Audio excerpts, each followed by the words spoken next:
प्रतापगढ़ के ढकवा नगर पंचायत में टीडी सिंह के नेतृत्व में रविवार 27 अक्टूबर 2024 को केंद्रीय मानवाधिकार एवं समाज कल्याण भारत की बैठक हुई, जिसमें केंद्रीय मानवाधिकार एवं समाज कल्याण भारत के राष्ट्रीय अध्यक्ष डॉक्टर रविशंकर यादव ने कहा कि ये संगठन भारत के 19 राज्यों में कार्यरत है और हम बहुत जल्द अपने सदस्यों के मदद से इस संगठन भारत के सभी प्रदेशों में कार्यरत करेंगे। तो वहीं उन्होंने कहा कि ये संगठन केंद्रीय मानवाधिकार एवं समाज कल्याण भारत मानवाधिकार व संविधान की निःशुल्क जानकारी, नारी सुरक्षा, निःशुल्क सैनिटरी पैड वितरण, उन्नत खेती, तकनीकी शिक्षा, कंप्यूटर, सिलाई, कढ़ाई, बुनाई, सौंदर्य प्रशिक्षण आदि, लघु उद्योग, पशुपालन, मत्स्य पालन, स्वास्थ्य छठ कार्ड, यातायात सुरक्षा, बिजली व पानी की सदुपयोगिता, शादी विवाह अनुदान, गरीब विधवा विकलांग हेतु आर्थिक सहायता अनुदान आदि अन्य सामाजिक कल्याण हेतु अभियान चलाए जाएंगे।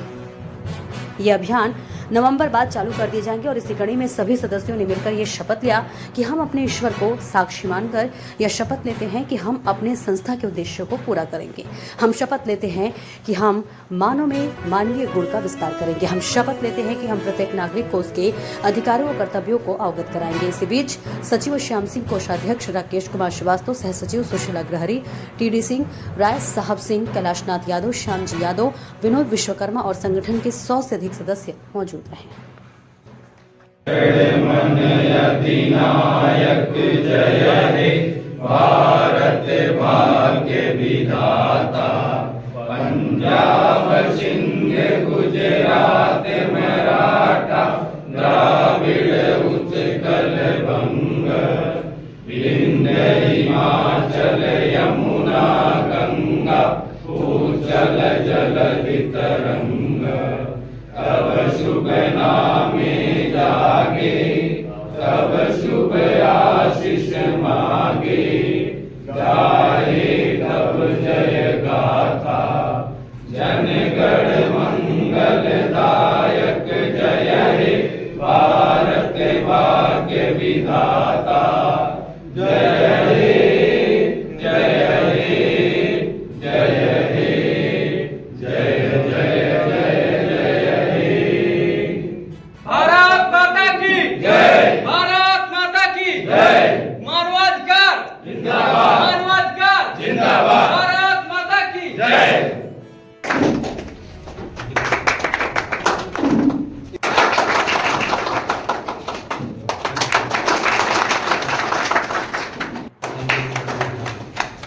माननीय श्री भानु प्रकाश शर्मा जी।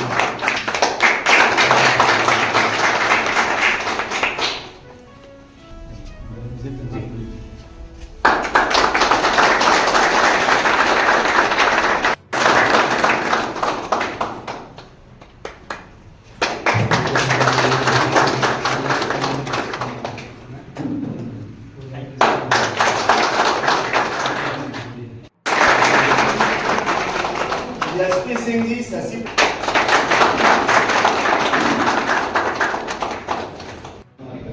हमारा संगठन केंद्रीय मानवाधिकार है, जो कि गरीब लोगों के मदद करने के लिए क्षेत्र में हमारा संगठन आया है। बहुत ज़्यादा पुराना तो हमारा संगठन है, अभी तो फिलहाल हमारा संगठन नया है, लेकिन जिस हिसाब से ग्रोथ कर रहा है, हमको लगता है कुछ ही दिनों में, कुछ ही महीनों में भारत के हर एक कोने कोने में इस संगठन का नाम सभी के जुबान पे आएगा। जिस प्रकार से हम सब मेहनत कर रहे हैं और हमारे आदरणीय लोग यहाँ पे, आदरणीय सदस्य लोग बैठे हुए, आदरणीय अध्यक्ष जी आए, इनका तो हम बहुत दिल से आभार हैं, जो कि इन्होंने ऐसा संगठन लाया, हम सब के सामने ऐसा संगठन रखा जिस प्लेटफॉर्म से हम लोगों की मदद कर सकते हैं और हम भी आर्थिक व्यवस्था से हम भी मजबूत हो सकते हैं। और अभी तक तो अगर बात करें तो संगठन का, तो अभी यहाँ पे कुछ लोग ऐसे मौजूद हैं जिनको लगता है कि संगठन हमें इतना पैसा देगा कहाँ से, कि अभी यह सबको निसंदेह होगा कि इतना पैसा संगठन हमको कहाँ से देगा। और दूसरी बात यह इनको कंफ्यूज कर रही है कि 2 रेफरल अगर कहीं न कहीं ये उससे मिला दे रहे हैं, जो कि एक स्कैम नहीं चला था कि आप 10 लोग को जोड़िए, 5 लोग को जोड़िए, आप इतना पैसा कमाए, उसी को जोड़ के सब लोग अभी इस पे नजर रखे हैं सर। अभी किसी को इसके बारे में पता नहीं है। हालांकि एक बार ऐसी मीटिंग हुई है तहसील में, टीडी सर हमारे आए हुए थे, तो हम कई लोग थे, तो एक अधिवक्ता जी बैठे हुए थे वहाँ पे, तो बात हुई, बात होने के बाद जब आप वहाँ से चले गए तो हम आ गए, तो फोन आया मेरे पास कि हम उसके बारे में समझे नहीं, बोले कि सिर्फ वो 2 लोगों को जोड़ने वाला क्या मैटर है। हमने कहा ठीक है, अब जब जिस दिन हम लोग उस मुकाम पर पहुंच जाएंगे उस दिन आपको बताएंगे 2 लोग क्या थे।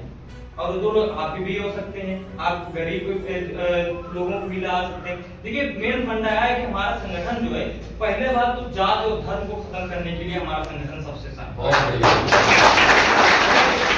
देखा जाए तो जिस प्रकार से भारत में इस समय जाति और धर्म के नाम पे लोगों को मारा जा रहा है, काटा जा रहा है, बहुत ही चरम सीमा पर बढ़ चुका है।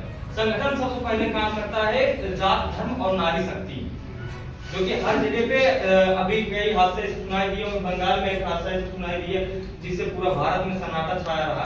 तो हम उसी संगठन को साथ में लेकर हम वैसी ऐसा काम करेंगे जिससे इन जात धर्म को भी समाप्त कर दिया जाए और जो नारियों का अपमान किया जाए कर रहे हैं वो भी समाप्त कर दिया जाए।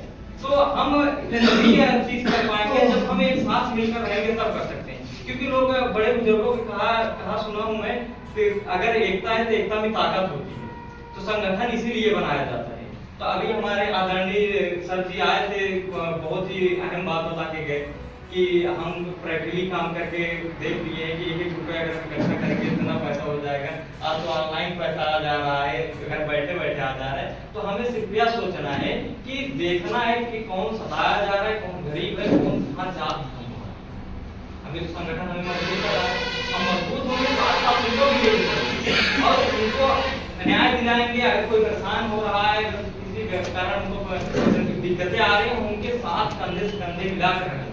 और इसके साथ पहली बात, अगर किसी व्यक्ति की यहाँ पर किसी दरोगा से अगर कोई फ्रेंडशिप हो गई तो उसको ऐसा लगता है जैसे खुद ही दरोगा हो गया है। तो आप ये सोचिए जब 17, 21 जजेस इसमें है, रिटायर्ड जजेस है, तो आपके साथ ऐसी इतनी बड़ी संस्था, इतने बड़े पावर है, तो आप लोग भारत के कहीं भी कोने में जाकर किसी की भी मदद कर सकते हैं।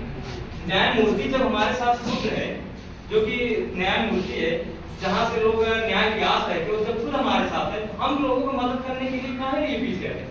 हम तो तेजी से अपना रफ्तार बढ़ाएं और लोगों तक पहुंचे और संगठन के बारे में बताएं। हमारा संगठन इस पे काम कर रहा है, जो कि अभी तो जो दो बातें हमने डाला कि 2 रेगुलर और पैसे वाली, वो हमारे सर आदरणीय सर जी आए हुए अध्यक्ष जी, ये आप लोगों को बता देंगे। और मैं अपनी वाणी में विराम देता हूँ। बहुत सारी संस्थाएं हैं जो दावा करती हैं वृद्धा आश्रम बनाएंगे। हमें वृद्धा आश्रम की जरूरत क्यों है? यदि कोई भी व्यक्ति वृद्धा आश्रम में जा रहा है, मुझे लगता है उसका 100% जिम्मेदार वह स्वयं।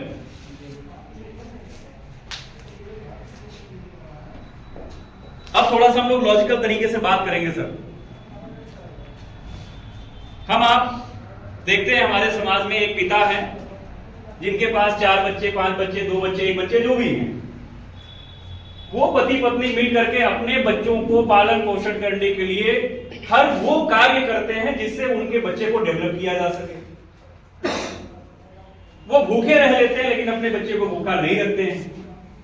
वो अपने जीवन का अमूल्य पल अपने बच्चे को डेवलप करने के लिए दे देते हैं। लेकिन ध्यान देंगे सर, आज अगर कोई बच्चा अपने पिता या माता को छोड़ता है तो मुझे लगता है कि यह बचपन से ही उसके दिमाग में बातें फिट की गई थी, इसलिए वो छोड़ता है, क्योंकि कहीं ना कहीं उस बच्चे के पिता ने भी अपने माता पिता के साथ में वो किया होता। आप अपनी जनरेशन को देख लीजिए एक बार, जहां आप हैं वहीं से अपने ऊपर थोड़ा सा 2 पीढ़ी के ऊपर आप जाएंगे तो चीजें स्पष्ट हो जाती है। हमारे माता पिता हमसे यह उम्मीद रखते हैं कि हमारे बच्चे बुढ़ापे में हमारा क्या बने? सहारा। क्या वो माता पिता अपने माता पिता का सहारा बने थे या नहीं? सबसे बड़ा इंपॉर्टेंट क्वेश्चन ये आता है। हमारे माता पिता यदि बने होंगे तो 100% गारंटी लिख करके मैं दे सकता हूं कि मैं भी अपने माता पिता का सहारा जरूर बनूंगा। लेकिन अगर वो नहीं बने होंगे, क्योंकि हमने उन्हीं से तो सीखा है ना, उन्हीं से चलना सीखा, उन्हीं से बोलना सीखा, उन्हीं से सारी चीजों को सीखा, तो कॉपी किसको करेंगे? उन्हीं को करेंगे। गुटखा खाने वाला व्यक्ति चाहता है मेरा बच्चा गुटखा ना खाए, दारू पीने वाला व्यक्ति चाहता है मेरा बच्चा दारू ना पिए। तो आप ऐसा माहौल क्यों क्रिएट कर रहे हो? आपको यह सोचना पड़ रहा है कि मेरा बच्चा ये काम ना करे। आप वो माहौल करो ना जो बच्चा आपको कॉपी करे। मुझे बताइए, दुनिया में एक बच्चे का नाम बताइए जो ये कहता मुझे अपने पिता के जैसा बनना है। एनीवन? आप अपने घर पर अपने बच्चा, अगर छोटा बच्चा हो उसको लिवा करके आइए, दीवार पर फोटो लगाइए अपना, कुछ एक्टर्स का फोटो लगाइए, कुछ अमर शहीदों का फोटो लगाइए जो भारत के लिए जिन्होंने अच्छा योगदान दिया उनका फोटो लगाइए। अपने बच्चे से पूछिए बेटा किसके जैसा बनना चाहते हो? बेटा आपके फोटो को तो कतई नहीं चूज करेगा, उनमें से अदर फोटो को जरूर चूज कर लेगा। ऐसा क्या कारण होता है? ऐसा क्या कारण है कि हमारा ही बच्चा ये नहीं कहता कि हमें आपके जैसा बनना है? वो क्यों कहता है कि हमें एक के जैसा बनना है, दूसरे के जैसा क्यों कॉपी करता है? कभी संस्कार कभी भी बन नहीं पाता। सर बन नहीं पाता। एक बच्चा सोचे मैं अध्यापक बन जाऊं तो नहीं बन पाएगा। बड़ी अच्छी बात है। हमने क्या बोला सर? बन जाऊं, बन गया। सर मेरी भी बातों को सुन लीजिए सर। अगर हमने आपकी बातों को सुना, हमारी बातें सुन लीजिए। बन नहीं पाता, आपने बोला ना सर, बन नहीं पाता, अच्छी बात है, बन नहीं पाता, लेकिन मैं बन जाऊं ये सोचना, ये बोलना, ये कल्पना करना गलत क्या है? बेटा हमसे आगे बढ़ जाए, ठीक है, लेकिन बेटा नहीं सोच पाता है बाप से आगे बढ़। नहीं तो उसकी कमी क्यों है, क्यों ऐसा हुआ, वही तो पूछ रहे हैं। इसका रीजन मेरे ही क्वेश्चन को मेरे को लेकर के आ रहे हैं। इसका रीजन सिर्फ यही है कि हमारा जो है सामंजस्य अपने बच्चे के साथ सही नहीं है। सीधी सी बात। इसका मतलब सारी चीजें नहीं होती, लेकिन ज्यादातर परसेंटेज एक ही जगह आता जैसे है। आपने कहा सर वो सब जला नहीं नहीं कहने दीजिए, जो चीज आया सर, मन को मन में दबाइए। अच्छा मुझे नहीं लगेगा सर, समय आएगा सर, आप बात उठाएं, बता दीजिए। अब एंड कर लीजिए सर, क्योंकि मेरा ये मानना होता है बातें अभी आप लोगों ने पूरा सुना होता तो क्लियर हो गया होता, लेकिन अगर आपने पूछ लिया है तो सर क्लियर कर लीजिए। मन की बातें मन में मत रखिए आप। नहीं जैसे नशे की लत पे आपने बात किया थोड़ा सा, ठीक है कि बाप जो है कुछ नहीं करता, लेकिन बाप जैसा होता है वैसा बेटा नहीं बनना चाहता, तो बाप कभी बहुत अच्छा हो लेकिन बेटा खराब हो जाता है, क्योंकि समाज की कुरीतियां उसके अंदर भर जाती हैं और बाप अच्छा निकल रहता है और आ जाता है। सर अपवाद हर जगह होता है, आप अपवाद को नहीं समाप्त कर सकते हैं। तो बाप से बेटे की तुलना या बेटे से बाप की तुलना हम नहीं कर सकते। सर कुछ चीजें हैं जहाँ पे हम तुलना करेंगे। ये बात चल रही है, हमने ये नहीं कहा कि जिसका पिता नशेड़ी है बेटा भी नशेड़ी बने, मैं कभी नहीं कह रहा। साथ के साथ में रहना चाहिए। तो आप लोग ये वादा कर रहे हैं कि अब आप लोग आपस में झगड़ा नहीं करेंगे, है ना? क्योंकि भारत ही एक ऐसा देश है जिसे माँ कहा जाता है और अपने माँ के सम्मान में कभी कोई कमी नहीं आनी चाहिए, ये हम सबका वादा है। तो हम लोग भारत के निवासी हैं, गर्व होना चाहिए। भारत ही एक ऐसा देश है सर जहां पर विभिन्न धर्म के लोग रहते हैं और भारत देश का ऐसा संविधान है जो हर धर्म को अपना धर्म अपने अनुसार मनाने की अनुमति भी देता है। और आप देखेंगे यदि कोई त्योहार या पर्व आता है तो प्रशासनिक व्यवस्था भी देता है कि इनके त्योहार या इनके पर्व में किसी भी प्रकार का कोई जो है बाधा उत्पन्न ना हो। ये इतना पावरफुल संविधान है। तो हमारा देश अनेक धर्म के लोगों के रहने के बाद भी धर्म से नहीं चलता है, बल्कि संविधान से चलता है। और यह जो संविधान है ना, हम सब जिस दिन मानव रूप में जन्म लेते हैं, जिस दिन पैदा हो जाते हैं, उसी दिन हम सबको मौलिक अधिकार के रूप में कुछ अधिकार भी देने का काम करता है। जिस दिन पैदा हो गए, मजे की बात क्या है कि इन मौलिक अधिकारों को प्राप्त करने के लिए हमें किसी विशेष कुल, खानदान या जाति में पैदा होने की आवश्यकता नहीं है। हम मानव के रूप में पैदा हुए तो ये सारे अधिकार हमको प्राप्त होना शुरू हो जाते हैं। अब यहां इंपॉर्टेंट बात ये आती है सर कि संविधान हमको अधिकार दे रहा है, हमको न्याय भी संविधान के माध्यम से ही मिलती है। आज यदि दो पक्षों में झगड़ा भी हो जाता है, कोई विवाद भी हो जाता है, तो हम कोर्ट में जाते हो या थाने पर जाते हो तो किसके दम पर जाते हैं? संविधान के दम पर जाते हैं। हम सब लोग जानते हैं कि संविधान ने हमको पावर दिया हुआ। आज संविधान ने ही तो वो पावर दिया ना कि अम्बेडकर नगर से आकर के आप लोगों से बात कर रहा हूं। शायद संविधान की पॉलिसी नहीं होती तो पता नहीं कितने परमिशन लेने पड़ते हैं यहाँ आने के लिए। यात्रा जो होती है ना, हम स्वतंत्र रूप से यात्रा कर पाए, यह भी संविधान ने ही अधिकार दिया हुआ है। हम आप आज एकजुट होकर के यहाँ बैठे हुए तो इसका भी कहीं ना कहीं श्रेय संविधान को ही जाता है, नहीं तो पॉसिबल नहीं था। तो इतना पावरफुल संविधान है जो चाहता है कि सारे लोग एक समान हैं, इसीलिए समान अधिकार दिया जाता है। अब यहां पर एक प्रश्न आता है, इस हाल में बैठे हुए जितने सदस्य हैं, क्या मैं बारी बारी से आप सबके घर चलूं तो आप सबके घर मुझे संविधान रूपी पुस्तक मिल जाएगी? नहीं। लेकिन हम जिस धर्म को मानने वाले हैं उस धर्म से संबंधित कैलेंडर, उस धर्म से संबंधित किताबें मिलेंगी कि नहीं मिलेंगी? तो जब हमारे घर वह पुस्तक ही नहीं है जो हमें अधिकार देती है, तो हमें पता कैसे होगा कि हमारे अधिकार क्या क्या है? और जब यह पता नहीं होगा हमारे अधिकार क्या क्या है सर, तो मिसयूज किए जाएंगे कि नहीं किए जाएंगे? 100% किए जाएंगे। है ना।